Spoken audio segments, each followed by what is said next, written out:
जय श्री कृष्ण। भाद्रपद माह के शुक्ल पक्ष की चतुर्दशी के दिन अनंत चतुर्दशी व्रत का पालन किया जाता है और इस दिन भगवान श्री हरि विष्णु के अनंत रूप की पूजा कर संकटों से रक्षा करने वाला अनंत सूत्र बांधा जाता है। और आज 6 सितंबर शनिवार और अनंत चतुर्दशी का पावन दिवस है। तो आइए आज के इस पावन अवसर पर अनंत चतुर्दशी व्रत कथा का श्रवण करते हैं। तो कथा सुनने के लिए अंत तक हमारे साथ जुड़े रहना और कथा अच्छी लगी तो लाइक शेयर और ऐसे ही वैदिक और प्रमाणभूत कथाओं का श्रवण करने हेतु इस चैनल को सब्सक्राइब भी कर लीजिएगा। प्राचीन काल में सुमंत नाम का एक धर्मनिष्ठ तपस्वी ब्राह्मण था। उसकी पत्नी का नाम दीक्षा था और उसकी एक परम सुंदरी धर्मपरायण तथा ज्योतिर्मय कन्या थी जिसका नाम सुशीला था। अब सुशीला के भाग्य में दुख ही लिखा था। उसकी छोटी आयु में ही उसकी माता दीक्षा की मृत्यु हो गई। अब पत्नी की मृत्यु के पश्चात कुछ दिनों में सुमंत ने दूसरा विवाह कर लिया और उसकी दूसरी पत्नी का नाम कर्कशा था और जैसा नाम वैसा ही स्वभाव भी था। वह आते ही सुशीला से द्वेष करने लगी और घर का सारा काम उसी से ही करवाने लगी।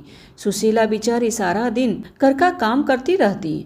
अब इतना सारा काम करते हुए भी क्रोधित होकर कर्कशा सुशीला को गालियां देती। अब इसी प्रकार सुशीला बड़ी हो गई और सुमंत उसके विवाह के लिए योग्य वर की खोज करने लगे। इतने में ही महामुनि कांडिल्य वहां आए और सुशीला से विवाह का प्रस्ताव रखा। अब सुमंत ने भी प्रसन्न होकर विवाह के लिए हाँ कर दी और सुशीला का विवाह ब्राह्मण सुमंत ने कौंडिन्य ऋषि के साथ कर दिया।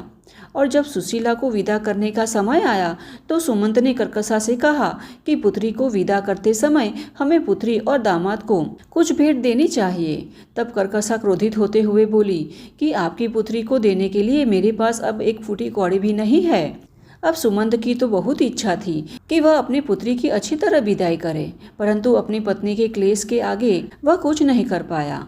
अंततः कुछ भी भेंट दिए बिना ही अपनी पुत्री की विदाई कर दी और कौंडिन्य ऋषि अपनी पत्नी को लेकर अपने आश्रम की ओर चल दिए, परंतु मार्ग में ही रात हो गई, अतः वे यमुना के तट पर ही रुक गए। उस समय सुशीला को प्यास लगी थी, अतः पानी पीने के लिए वह नदी के तट पर गई।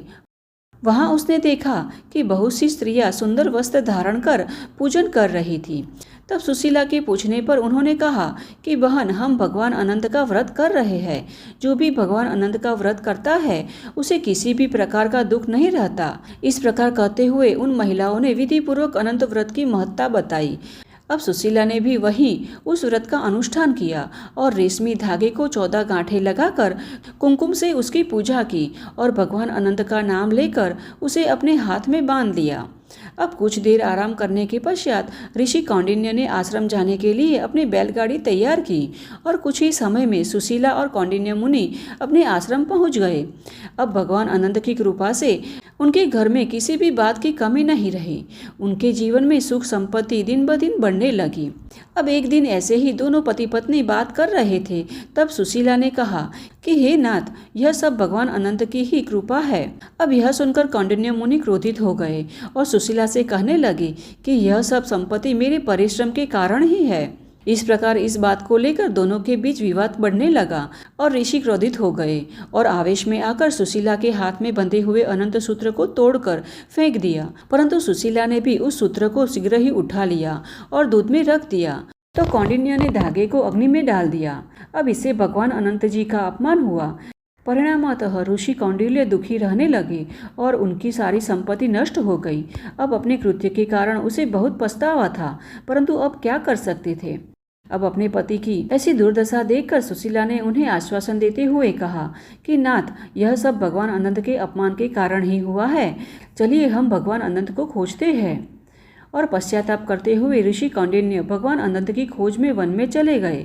इस प्रकार वन में भटकते भटकते उसे भगवान अनंत के बारे में पूछने लगते। इस प्रकार जाते हुए मार्ग में एक आम का पेड़ आया। अब आश्चर्य की बात यह थी कि आम का पेड़ बड़ा और विशाल होने पर भी कोई भी पक्षी उस पर आराम करने के लिए नहीं बैठता था। आम के पेड़ को देखकर कौंडिन्य ने पूछा कि हे वृक्ष, क्या तुमने कहीं अनंत भगवान को देखा है?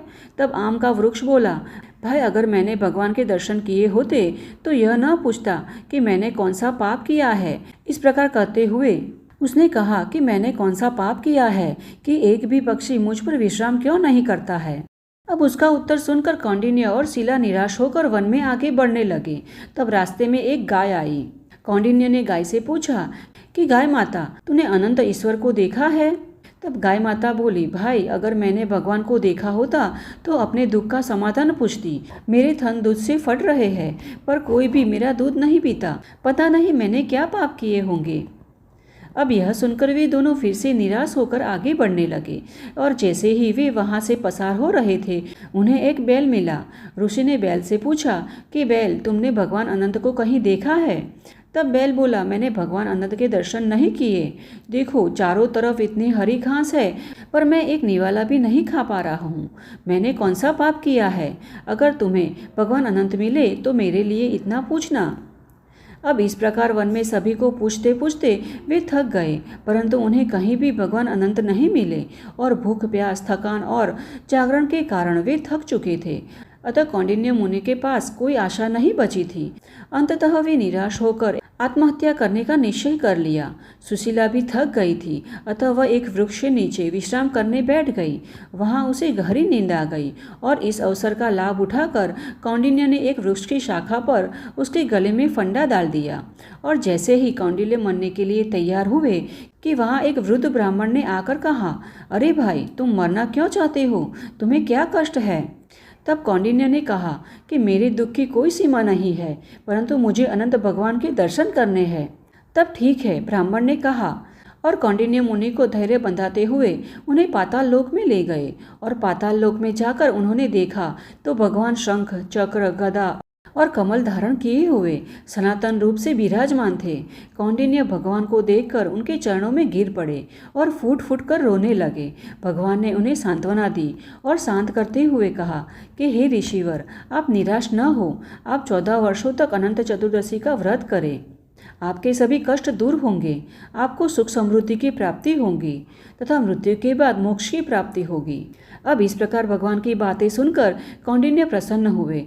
उन्होंने विनम्रतापूर्वक आम, गाय और बैल के बारे में पूछा। तब भगवान बोले, तुमने जो आम देखा वह पिछले जन्म में एक ब्राह्मण था। उसने अध्ययन तो किया, परंतु किसी को विद्या नहीं दी। अपने पाप के कारण वह इस अवस्था में है। और जो गाय देखी वह पृथ्वी थी, और जो बैल देखा वह धर्म था। धर्म और पृथ्वी लोगों के पाप के कारण ही इस अवस्था में पहुँचे हैं। तो इस प्रकार अंततः ऋषि कौंडिन्य ने भगवान के दर्शन किए और उनका आशीर्वाद लेकर कौंडिन्य मुनि वहाँ से विदा होकर सुशीला के पास आए। उन्होंने उसे सारी बात बताई और दोनों संतुष्ट होकर घर को वापस आ गए और अनंत चतुर्दशी का व्रत किया। व्रत के प्रभाव से उनका खोया हुआ धन वापस आ गया और उन्हें अब किसी भी बात का दुख नहीं रहा। तो यह है अनंत चतुर्दशी व्रत की कथा। जो भी अनंत चतुर्दशी व्रत कर इस कथा का श्रवण करता है, भगवान उस पर सदैव प्रसन्न रहते हैं और उनके जीवन में सुख समृद्धि का वास रहता है। साथ ही सारे क्लेशों से मुक्ति मिलती है। तो यह थी आज की हमारी अनंत चतुर्दशी व्रत की कथा। हमें आशा है कि यह कथा आपको अच्छी लगी होगी, तो इसे अपने मित्र और परिवार में भी शेयर करना, जिससे कि वे भी कथा का श्रवण कर पुण्य फल की प्राप्ति कर सके। तो चलिए, हमारे शास्त्रों में वर्णित ऐसे ही वैदिक और प्रमाणभूत कथाओं के साथ फिर से मिलते हैं। तब तक के लिए जय श्री कृष्ण।